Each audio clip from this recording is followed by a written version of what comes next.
This is the brand new Peugeot 508, which has had its world premiere here at the Geneva Motor Show.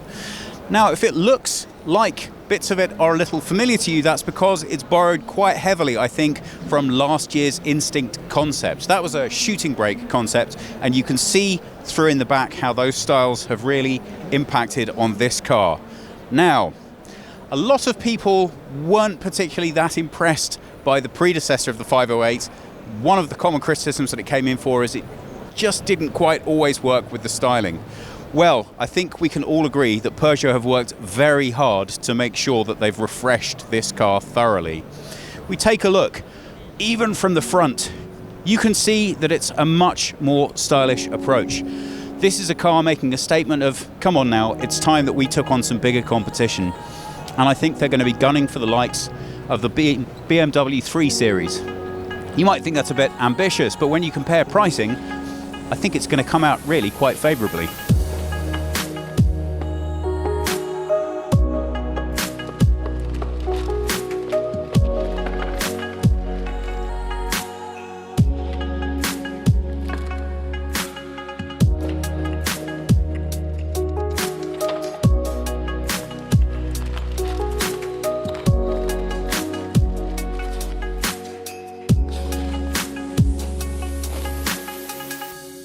These wheels are a really good place to start. You may remember on the previous 508, the wheels never quite looked completely comfortable in their housing. This is a much nicer job of making the whole thing blend and work together. The result means that the car looks a lot more sophisticated than its predecessor, and actually a lot nicer to look at. As you follow the design line right through the side and to the back, you can notice the car has a much more sculptural feel to it. If you see the way that this sweeps through into the rear, you really do get that shooting brake feeling. It's almost coupe-like. It looks nice, but there's always a price to pay for this sweeping roofline, and it will be interesting to see the impact that we've had on headroom at the rear. Coming through to the back of the car, well, a lot of this is going to come down to personal taste, obviously. But this, for me, is where the car loses it a little bit. I do not like this back. I think if you're a fan of the traditional French styling, then you will find a lot to recognize here. These lines and the way that the style has kind of been drawn and elongated across the lighting panel, I think is very characteristic. There's almost a little bit of 1980s Citroën about this to me. Now, you might be a fan of that. It's not quite for me. But overall, I have to say, I think the styling is really, really good compared to the predecessor, and certainly you would not be embarrassed to pull up in this car. If the interior has been made over as nicely, I think we have a lot to look forward to.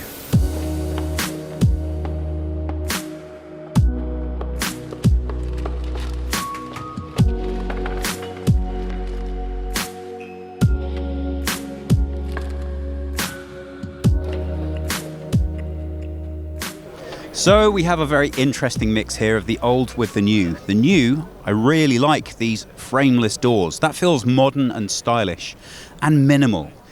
The old, well, the instrument display doesn't really work for me, but more on that a little bit later. Let's take a look at the styling on the trim to start with. We have this wood effect paneling, very traditional leather stitched armrests, not particularly nice finished. Door pocket, but you know, okay, nothing to get too upset about, but nothing to get too excited about either. There's a lot more to look at inside though. Jonas is going to come around the other side so we can take a look. Welcome to the latest iteration of Peugeot's iCockpit. Well, this is definitely going to divide some opinion. They certainly wanted to make a statement with this car, and I don't really recognize that you can see that anywhere more than with the front dashboard layout. You're either going to love the uniqueness of that, or you're really not. Well, we have a 10-inch touchscreen here, which is not quite as responsive as you might like, and we have a 12-inch display for the driver.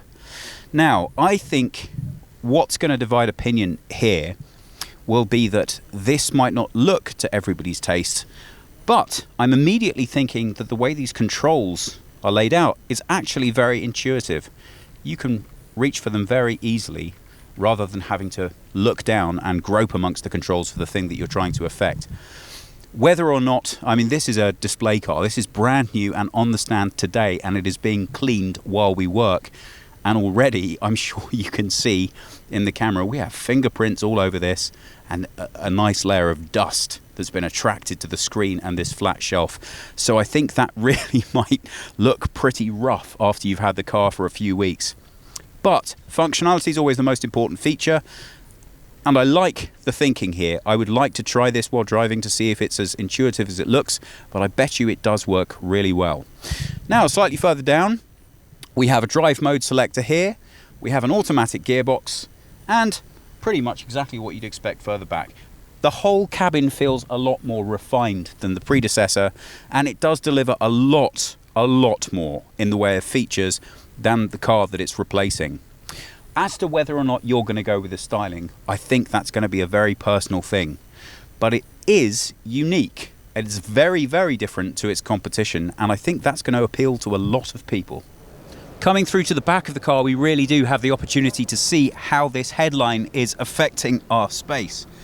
Well, I don't know if you can see the top of my head there, but my head is actually right up against it. I am 5'10" or 178 centimeters, and I would not enjoy being in this car in the back for any extended period of time.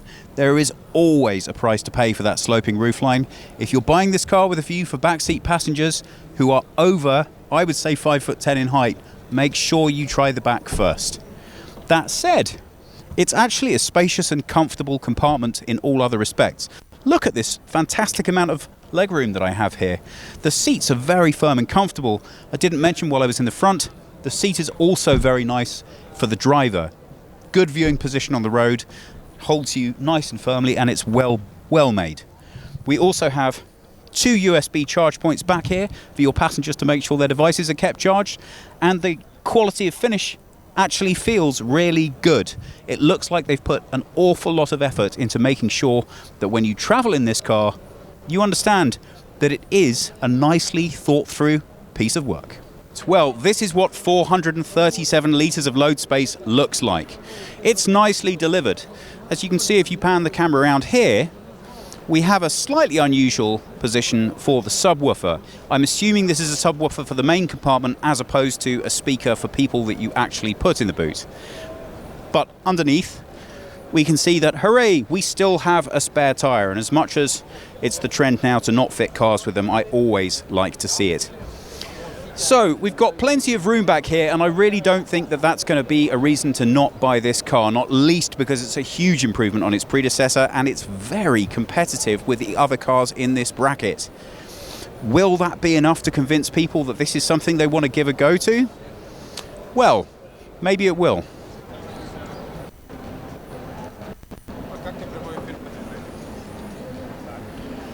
Okay, well, this being the auto show, unfortunately I can't tell you exactly which model that we're looking at, but I can tell you that at launch there are 6 petrol and diesels, and they range in size, but they produce from 128 horsepower right up to 222. So there's going to be more than enough range there for everyone to find something that's suitable for them. I think further down the road we're also going to see the potential of an electric model, but to start with, just the petrols and diesels. I think there's going to be more than enough for everybody. So that's a brief look at the Peugeot 508, a complete redesign of an old favourite. Now, I think the real challenge with this car in the redesign was to make it convincing, was to really give us something that we could form a new relationship with, and you would have to say that Peugeot have totally succeeded where that's concerned. The styling is really nice. It really updates and freshens the car and actually looks like the future of the brand and not the past, which I have to say I think is a good thing from a design standpoint. I'm really never going to be completely happy with this, unfortunately. It makes the car look great, but the space in the rear is just not sufficient for your average sized person. With the interior styling, clearly that's a matter of taste. Pretty sure you know what I think. I'd be very keen to hear what you do. So for me, outside, superb. Really like the design cues. Inside, I'm going to need a little bit more convincing, but maybe I'll get that when we take it out for a drive.